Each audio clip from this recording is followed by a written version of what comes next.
Discussing last period of the repertory, I think. So the main part of the case taking is when your patient has come as a patient in your clinic, तो उस समय आप क्या क्या करेंगे, ये चीज़ें थी। फिजिशियन को किन किन चीज़ों का केस टेकिंग के दरमियान हमें प्रिकॉशन रखना है, इस चीज़ों पे अपन ने चर्चा किया था। और क्या क्या चीज़ें पेशेंट की वजह से इग्नोर कर जाते हैं हम, वो चीज़ हमें राइट डाउन करना है। और क्या क्या चीज़ें अपन को पेशेंट के साथ में योरसेल्फ आपको जो प्रिकॉशंस लेनी है, उन चीज़ों के बारे में भी आपने कल डिस्कशन में सुना था, कल के पीरियड में। और आज उसी में जो चीज़ रह जाता है वो अपन बात करते हैं।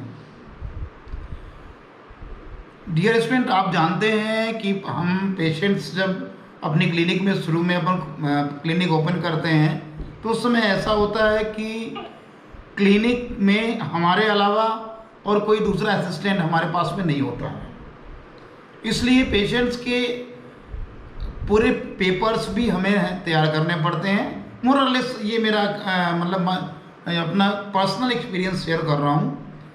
तो क्योंकि शुरू में हमारा इंफ्रास्ट्रक्चरल जो साउंडनेस है वो इतना ज़्यादा स्ट्रॉन्ग नहीं होता है, इसलिए हम होते हैं, हमारा स्किल होता है, हमारा नॉलेज होता है।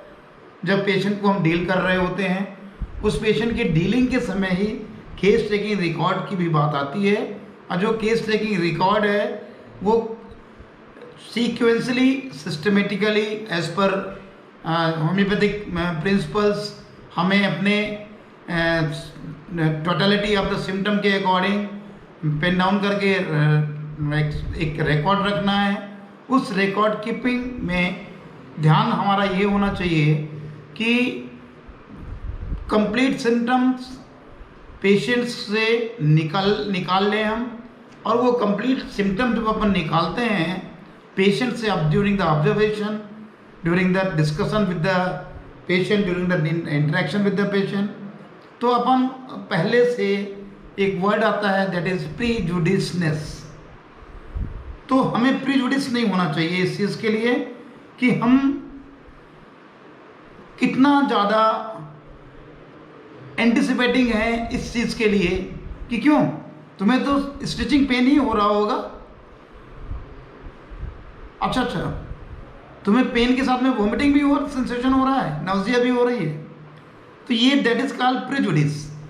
हम उसे एंटिसिपेट करते हैं कि पहले से ही, बिकॉज पेशेंट नरेट नहीं कर रहा है, पेशेंट इस चीज़ का डिस्कस करके कंप्लेंट नहीं कर रहा है कि डॉक्टर साहब हमें ये है।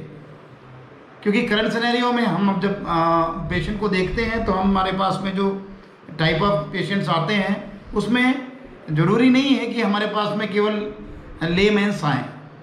आजकल के तो पेशेंट्स होते हैं, उनका अपना जो सेल्फ नॉलेज होता है वो भी ऑप्टिमम लेवल पे होता है। और हम हो सकता है उन चीज़ों को हम क्लैरिफाई ना कर पाएँ जितना ज़्यादा टर्मिनोलॉजिकली वो चीज़ भी क्लैरिफाई कर देता है पेशेंट अपने आप से। लेकिन आपने अपने मतलब की चीज़ों को उससे प्रिक करके राइट डाउन करना है। उसमें कुछ चीज़ों को, जैसे जब पेशेंट आता है तो एक जनरल चीज़ें हैं जो प्रिस्क्रिप्शन पर फर्स्ट प्रिस्क्रिप्शन जब डिज़ाइन करते हैं उसमें name, age, sex, occupation, address, ये आजकल तो telephone number and email address भी हम जितना ज़्यादा हो सके उसको जो है रिकॉर्ड करके रखते हैं। तो ये सब चीज़ें आती हैं अंडर रिकॉर्ड कीपिंग। क्योंकि पेशेंट की रिकॉर्ड कीपिंग में हमने जब बात की कि फर्स्ट प्रिस्क्रिप्शन, जब पेशेंट पहली बार हमारे पास में आया तब अपन उसको उस प्रिस्क्रिप्शन को कहते हैं फर्स्ट प्रिस्क्रिप्शन। फर्स्ट प्रिस्क्रिप्शन आने के बाद में हमारे पास वो मतलब पहला रिकॉर्ड होता है पेशेंट का। हमने पूरी उसकी केस टेकिंग भी कर रखी है। लेकिन उसके बाद में जब हम करते हैं कि जब पेशेंट जब दोबारा आता है तो अब उसके बाद में अब यदि हमारे पास में फर्स्ट प्रिस्क्रिप्शन का रिकॉर्ड प्रॉपर नहीं है तो फिर हम उसको फॉलोअप में आने वाले पेशेंट्स को हाउ टू डील। तो उसके लिए हमारा रिकॉर्ड कीपिंग बहुत ज़रूरी होता है कि हम पेशेंट की प्रायर पोजीशन को जान सकें। उसमें दूसरी बात आ जाती है कि हमारा जो फर्स्ट जो रिकॉर्ड है वो रिकॉर्ड हमारा सेकंड प्रिस्क्रिप्शन के काम में भी आता है। मान लीजिए हमने उसको वेलेडोना दिया है और कहीं ना कहीं कंजेस्टिव उसको पेन था, उसके कंजेशन की वजह से उसको ऐसा फील हो रहा था कि बर्निंग सेंसेशन हो रहा था, तो हमने उसको सिमिलम को केस टेकिंग के बाद में रिपोर्टराइज करने के बाद में हमने लिया और उसको बेलाडोना दे दिया, 30 में बेलाडोना दिया। अब 30 के बेलाडोना ने कितना फ़ायदा किया है, उसके बाद में क्या उस पेशेंट को हमें कुछ चेंज करना है क्या? तो उसमें दो चीज़ें होती हैं। ये तो हम यदि हम रिकॉर्ड कीप करके रखते हैं अपने पास में तो उसमें हम डेट की सील लगाते हैं और उसके बाद में उसे हम लिख देते हैं कि रिसीव दाओ, यानी कि रेक्स RX करके जो वटेवर जो हमें मेडिसिन उसे फिर से हमारे नोट डाउन करने के बाद में पेशेंट से डिस्कशन के बाद में हमें जो सेलेक्ट होती है उसे हम उसमें लिखते हैं। तो ये हो गया कि रिकॉर्ड कीप ना होता, रिकॉर्ड स्टोर ना होता तो हमारे पास में सेकंड प्रिस्क्रिप्शन देने की बात भी नहीं होती। फॉलोअप के केसेस में भी ये काम में आता है। आखिर उस पेशेंट को रिलीफ चाहिए, अल्टीमेटली हमारा एम क्या है? To relieve the patient. तो फॉलोअप में क्रॉनिक डिसीजेस के पेशेंट्स के लिए जो लंबे समय से हमारे पास में आ रहे हैं और उनका कॉन्स्टेंटली फॉलोअप हो रहा है, उन पेशेंट्स के लिए भी रिकॉर्ड कीपिंग अपने आप में बहुत महत्वपूर्ण होता है, बहुत ही ज़्यादा इम्पोर्टेंट रोल प्ले करता है। तीसरा जो रिकॉर्ड कीपिंग का जो बहुत इम्पोर्टेंट रोल है वो है judgement of the action of remedy. आपने पुरानी जो मेडिसिन दी है उस मेडिसिन का कुछ चेंज सिम्टोमेटोलॉजिकली आया है क्या? कुछ सिम्टम उसके अपीयर हुए हैं नए क्या? कुछ सिम्टम उसके डिसअपीयर हो गए हैं नए से पुराने सिम्टम में से क्या?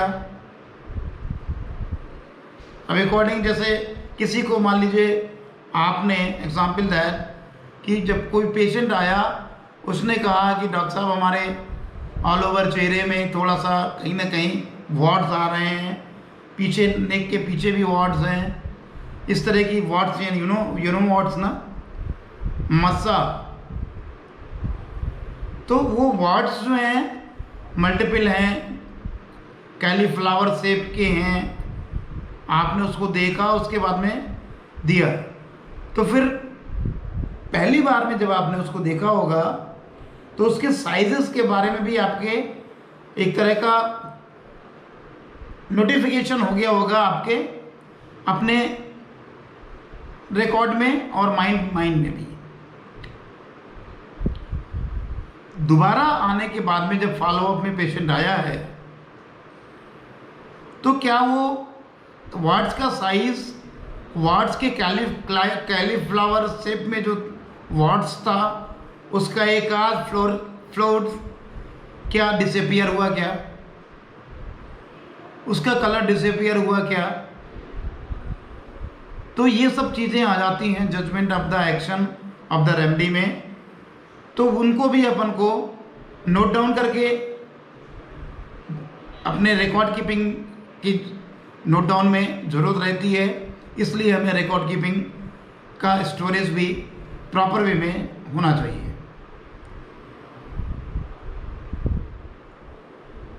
अगला आता है रिकॉर्ड कीपिंग क्यों जरूरी है? For proving of the superiority of the system. ये भी रिकॉर्ड कीपिंग यदि नहीं होगी तो आप कैसे शो कर सकेंगे अपने सिस्टम को प्रूव करने के लिए अमंग द अदर डॉक्टर्स? जैसे कभी कभी हम कहते हैं, और फिजिशियंस जो जनरल प्रैक्टिशनर्स हैं, चाहे वो MBBS के हों, चाहे वो BMS के हों, चाहे वो BUMS के हों, वो सभी जानते हैं कि कुछ डिसीजेज में, स्पेशली स्किन्स में, स्पेशली पाइल्सेस में, स्पेशली वार्ड्स में होम्योपैथिक मेडिसिन का बहुत ही अच्छा रोल है। ठीक है, तो वो चीज़ें आप दूसरों के सामने जब बात को अपनी रखोगे आप, कि हमने तो यार उसको दिया था 1M का थूजा दिया और उसका वार्ड्स था, वो डिसअपियर हो गया, तो अब how do you prove? You prove by that record, because you are saying something which is very true, but they are without any record, without any significant, without any evidence, we can't prove that things कि मेरा treatment इस तरह के patients को जो मैंने किया था वो ठीक था। तो उसमें जब अपने आप को सुपीरियर, यदि हमने ठीक कर दिया और वो पेशेंट कई डॉक्टर्स के पास में गया था, अब उन